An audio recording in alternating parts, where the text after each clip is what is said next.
फिर एक नए वीडियो के साथ। आज हम बात करने वाले हैं क्लोनिंग वेक्टर्स के बारे में। बायोटेक्नोलॉजी के बहुत सारी स्टेप्स मैं आपको दे चुकी हूँ। आज हम क्लोनिंग वेक्टर के बारे में बात करेंगे कि किस तरह से एप्लीकेशन की प्रोसेस को कंप्लीट करते हैं वेक्टर्स। प्रमुख रूप से पाए जाने वाले वेक्टर्स जो होते हैं वो प्लाज्मिड, जीवाणुभोजी, प्लाज्मिड्स प्रमुख रूप से पाए जाते हैं। ई कोलाई बैक्टीरिया में मानव निर्मित और प्राकृतिक रूप से पाए जाने वाले वेक्टर्स पाए जाते हैं। इनमें प्लाज्मिड बहुत ज्यादा काम आता है और पीबीआर 322 प्लाज्मिड सबसे ज्यादा काम में आ रहा है। तो प्लाज्मिड के स्ट्रक्चर के बारे में और किस तरह से रेप्लिकेशन की प्रोसेस कंप्लीट करता है इसके बारे में देखिए आज का वीडियो। चैनल को सब्सक्राइब नहीं किया है तो सब्सक्राइब कर दे। प्लाज्मिड जो है 1952 में लेडरबर्ग ने अतिरिक्त क्रोमोसोम के रूप में देखा था। ई कोलाई बैक्टीरिया जिसका नाम है इस्चेरिकिया कोलाई, इस बैक्टीरिया में एक्स्ट्रा क्रोमोसोम के रूप में इसका जो बैक्टीरिया का खुद का जो क्रोमोसोम्स होता है वो अलग होता है और ये जो क्रोमोसोम है प्लाज्मिड इसका एक्स्ट्रा क्रोमोसोम के रूप में ये पाया जाता है। ये वृत्ताकार होता है और डबल स्टैंडर्ड स्ट्रक्चर में ये पाया जाता है। सर्पिलाकार कंडीशन में ये होता है। रेप्लिकेशन करने के लिए स्वतंत्र प्लाज्मिड का ये कार्य मैंने पिछले वीडियो में भी आपको बताया था कि प्लाज्मिड ऐसे होने चाहिए या क्लोनिंग वेक्टर ऐसे होने चाहिए जो कि रेप्लिकेशन के लिए स्वतंत्र हो। तो ये जो प्लाज्मिड होता है ये रेप्लिकेशन के लिए स्वतंत्र अवस्था में होता है।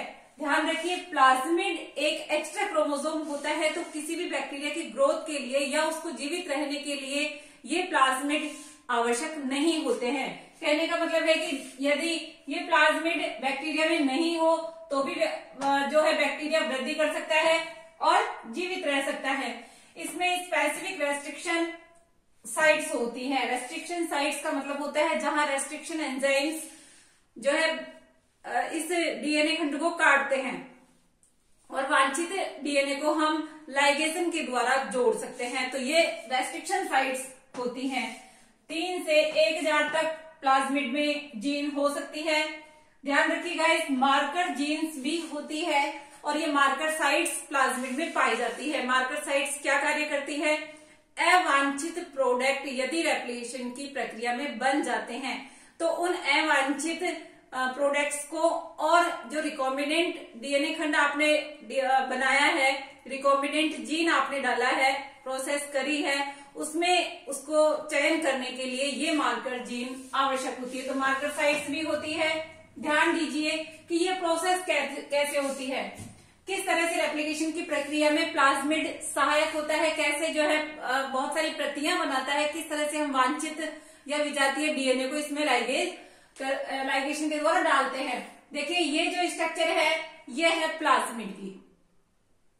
प्लाज्मिड इस तरह से डबल स्टैंडर्ड होता है और गोलाकार शेप में है। एक्स्ट्रा क्रोमोसोम के रूप में ये ई कोलाई बैक्टीरिया में पाया जाता है। वांछित या विजातीय डीएनए खंड को हम इसमें ऐड करते हैं। ऐड करने के लिए सबसे पहले रेस्ट्रिक्शन एंजाइम्स के द्वारा इसमें कट लगाया जाता है और इस तरह से कट के बाद ये रेखिक अवस्था में आ जाता है, खुल जाता है, खुल करके ये रेखिक अवस्था में आ जाता है। इस तरह से लीनियर कंडीशन में आने के बाद ये हमारा वांछित या विजातीय डीएनए खंड है जो हमें ऐड करना है, जिसकी हमें प्रतियां बनानी है होस्ट सेल में डाल करके। ये विजातीय डीएनए खंड है, ये 5 से 10 किलो बेस का हो सकता है। 5 से 10 किलो बेस का विजातीय डीएनए खंड होता है। इसको रेस्ट्रिक्शन एंजाइम के द्वारा स्पेसिफिक साइट्स के द्वारा इनका कट लगा लिया जाता है और इस कट लगाने के बाद डीएनए लाइगेज एंजाइम के द्वारा लाइगेशन की प्रक्रिया संपन्न की जाती है। लाइगेशन के द्वारा इन डीएनए खंडों को जो प्लाज्मिड है उसमें डीएनए खंड को मर्ज कर दिया जाता है, जोड़ दिया जाता है। तो इस तरह से बना हुआ ये प्लाज्मिड हो गया रिकॉम्बिनेंट प्लाज्मिड, जिसमें वांछित डीएनए खंड हमने जोड़ दिया है और ये वांछित डीएनए खंड जोड़ने के बाद होस्ट सेल में डाल दिया जाता है, जिससे जैसे ही प्लाज्मिड रेप्लिकेशन की प्रोसेस पूरी करता है, बार बार रेप्लिकेट होता है, बहुत सारी प्रतियां बनती है, तो हमारा वांछित जो डीएनए खंड है, वांछित जो जीन है उसकी भी बहुत सारी प्रतियां इसमें बन जाती है। और इस तरह से जो प्लाज्मिड है वो रेप्लिकेशन के लिए सबसे ज्यादा यूज हो रहा है। सबसे ज्यादा जो काम आ रहा है प्लाज्मिड उसका नाम है पीबीआर 322 प्लाज्मिड।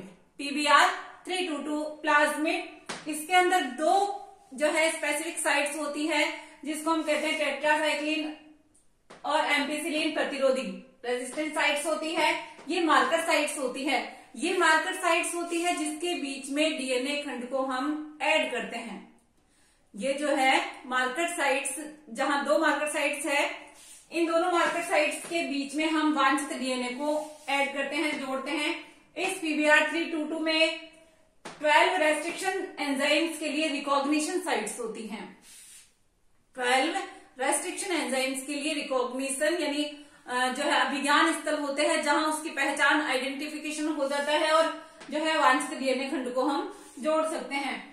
स्वतंत्र द्विगुणन यदि होता है तो उसको हम कहते हैं, जैसे बैक्टीरिया है, बैक्टीरिया के अंदर यदि एक्स्ट्रा क्रोमोसोम प्लाज्मिड के रूप में है, ये स्वतंत्र रूप से रेप्लिकेट करता है, तो हम इसको कहते हैं प्लाज्मिड। और यदि क्रोमोसोम्स, जो बैक्टीरिया का खुद का क्रोमोसोम है, उस क्रोमोसोम्स के साथ में यदि वांछित जीन की या किसी भी जीन की रेप्लिकेशन होती है तो उसको हम कहते हैं एपिसोम। मुख्य गुणसूत्र के साथ उसको हम कहते हैं एपिसोम।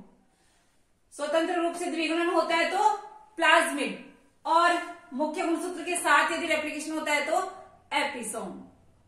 तो आज हम आपने क्लोनिंग वेक्टर्स के बारे में जाना। आज सिर्फ मैंने प्लाज्मिड के बारे में बताया। अगले वीडियो में हम बैक्टीरियोफेज और प्लाज्मिड्स के बारे में बात करेंगे। Okay guys, thanks.